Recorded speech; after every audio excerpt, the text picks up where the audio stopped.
इस वीडियो से आपको जानने को मिलेगा धरती पर जीवन की उत्पत्ति कैसे हुई। वीडियो को ध्यान से कंप्लीटली देखिएगा।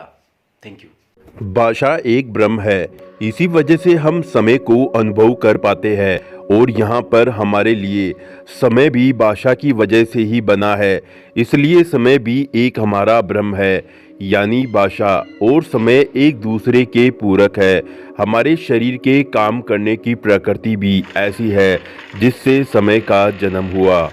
हमारी बॉडी के बेसिक पार्टिकल सेल्स में रिएक्शन होता है और यहाँ पर जैविक सेल्स यानी मानव बॉडी व संपूर्ण जीव की उत्पत्ति के लिए जिम्मेदार सेल्स का जन्म स्पेस में किसी अनुकूल परिस्थितियों में लाखों करोड़ों वर्षों तक गैसीय लिक्विड फॉर्म का स्पेस में इस काल्पनिक हिट के प्रेशर की तरह जिसे स्टेबल करके एक भार के रूप में मापा जा सकता है, यानी हिट के प्रेशर का स्पेस में मूवमेंट होने से भार के रूप में क्रिएट होना।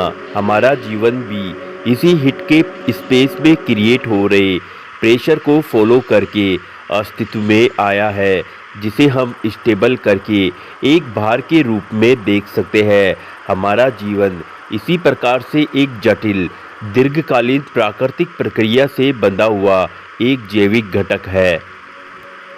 काल्पनिक एक्सपेरिमेंट की तरह हिट के प्रेशर के स्पेस में जिसे एक भार के रूप में भी मापा जा सकता है। इसी नियम को फॉलो करते हुए संपूर्ण जीव जगत की प्राकृतिक जैविक संरचना बनने के लिए लाखों करोड़ों सालों तक प्रकृति में प्राकृतिक तरीके से लिक्विड गैस के स्पेस में एक प्रेशरीय भार के रूप में मूवमेंट होने की वजह से बने एक जैविक घटक ने अपनी एक जटिल दुनिया बनाई और धरती पर जीवन की शुरुआत हुई। यह हिट के प्रेशर की तरह प्राकृतिक वजह से आजीवन जैविक संरचना के रूप में अस्तित्व में आया, जिससे वह रिफ्रेश होता रहता है संततियों के माध्यम से हर नई बॉडी में। लेकिन शरीर बूढ़ा क्यों होता है? फिर तो इस रहस्य पर भी पर्दा उठना चाहिए। आखिर हर जैविक तत्व जन्म लेने के बाद में आकार में बड़ा क्यों होता है? इसका विकास क्यों होता है और वह फिर बूढ़ा क्यों होता है? आइए जानते हैं। यदि धरती पर जीवन की उत्पत्ति इस प्राकृतिक कारण से हुई है तो फिर यहाँ पर शरीर बूढ़ा क्यों होता है? आइए जानते हैं।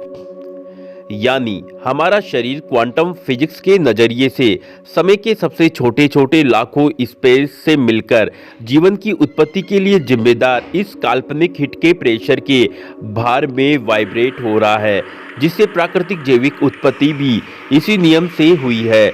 और हमारा शरीर पहले से ही एक समय के बड़े स्पेस को फॉलो करके काल्पनिक प्रयोग के अनुसार वाइब्रेट हो रहा है। इसलिए हम जब इस दुनिया को देखते हैं तो हमें इसी वजह से यह याद होती है।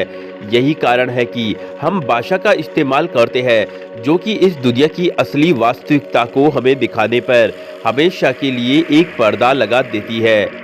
हम भाषा की वजह से ही समय को महसूस कर पाते हैं